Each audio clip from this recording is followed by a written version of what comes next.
I invite you to close your eyes and take a deep breath. And as you exhale, think of the symbiotic relationship that we share with Gaia. Breathing in her oxygen and giving back our carbon dioxide. Everything we have and do is connected with Gaia. This is what our ancestors knew. Our ancestors were also connected to the Creator through Gaia. Their intuition would tell them where to go to hunt. Their intuition would tell them that the Creator was here for them and that life was in a circle and a cycle. Many of them foretold what would happen on the planet, that we would come to this place and choose the high path, the path of high consciousness. And so now it is up to you. What are you going to do with this? How are you going to communicate to Gaia? How are you going to communicate to others? That is your free choice.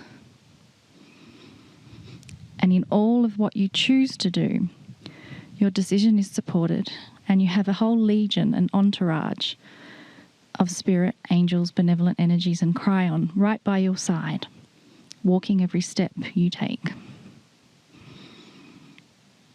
Ponder this and know how special you are.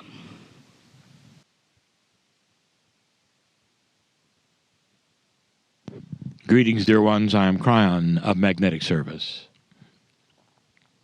In this, the third channel, the message remains about Gaia. For the listener, it will be sunset soon. And the group around me stands, some sitting, enjoying that which is still Monument Valley and will continue to be for the next few days. Dear ones, these channelings are not long,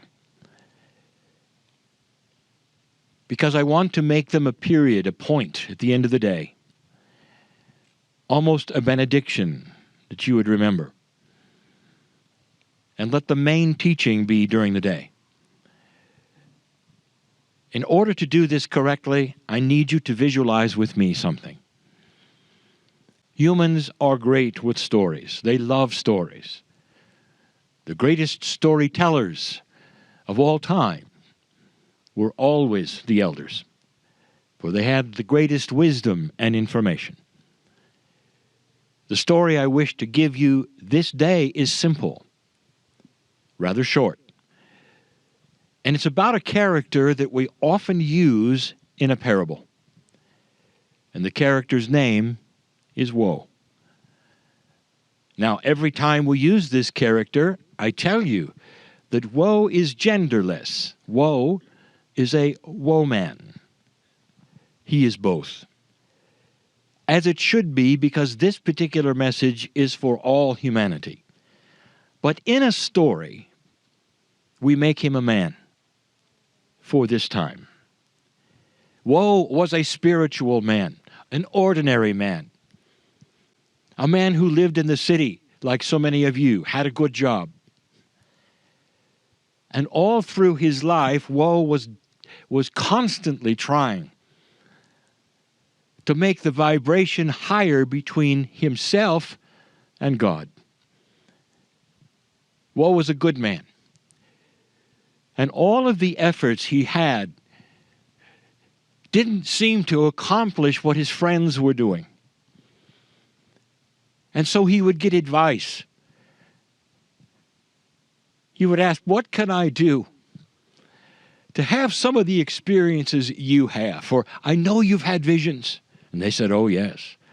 How do you do it? Whoa, you've got to keep your eye on God.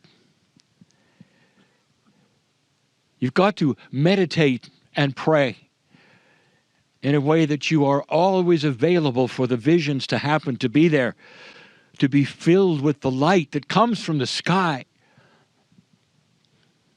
Woe would try so often to be just a little higher than he was.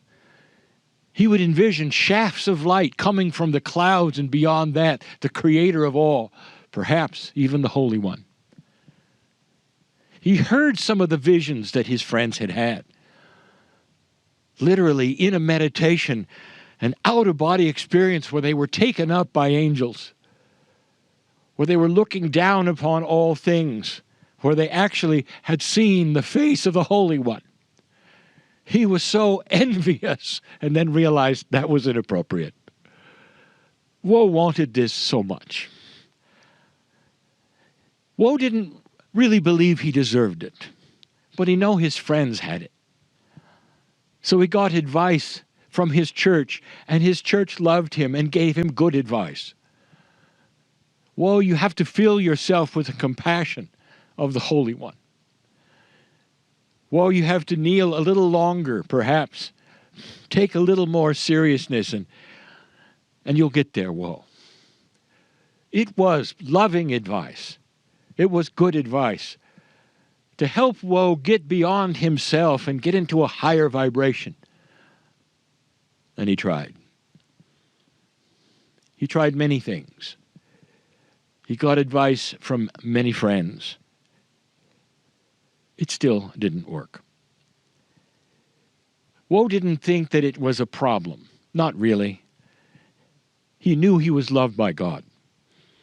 He was all right with it. He just figured that in this state of worthiness that he was, that's all he was going to get. And it was good enough for him. And then it happened. When you don't expect it, often things will happen to you because you then release that which you feel is necessary, or the guilt or the disappointment. And he had released it all. It was late at night, actually, when Woe heard the voice. Woe, come outside. Oh, he knew. He knew what this was. He knew he was about to have something very special. He just didn't expect it at night. He stepped outside, and the voice continued. Woe, we'd like to meet you. Oh, here it came. He knew it was going to come. But then he looked around him, and he didn't expect what he saw. The ground beneath his feet was shimmering, like so many gold pieces in the sun. He knew a vision was beginning for himself, but he didn't expect it to come from beneath. Suddenly he saw the equivalent of thousands of little candles all in a row, leading him into the forest that was behind his home. He had been in that forest many times, but this wasn't leading him to what he was used to. He was in a vision.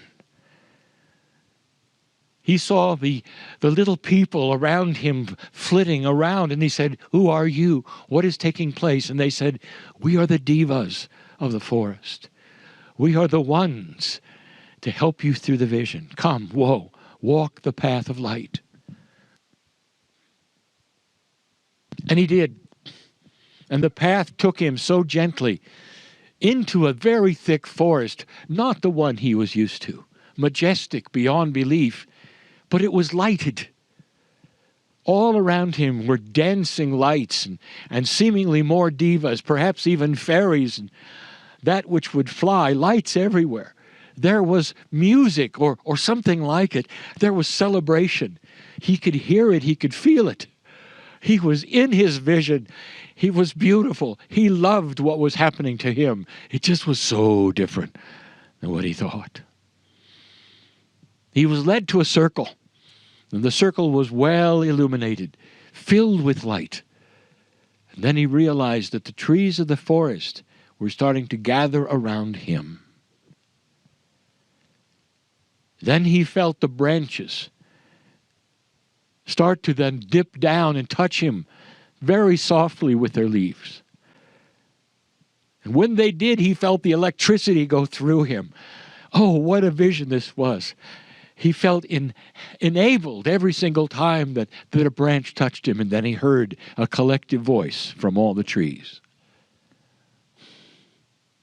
And he'll never forget it. Thank you, Woe,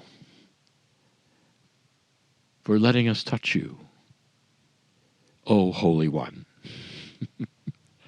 And they said, as above, so below. And they continued, you have the Creator inside you, Woe. And that is why we call you the Holy One. For this is how we see all humanity. Blessed are those who know the love of the earth is for them. We close the story there. Woe got his vision, and he also got a message. It doesn't always come from above. It's not what you think. And that as your feet touch the ground, the earth knows you as the Holy One. The ancients knew this story. And now you do too. And so it is.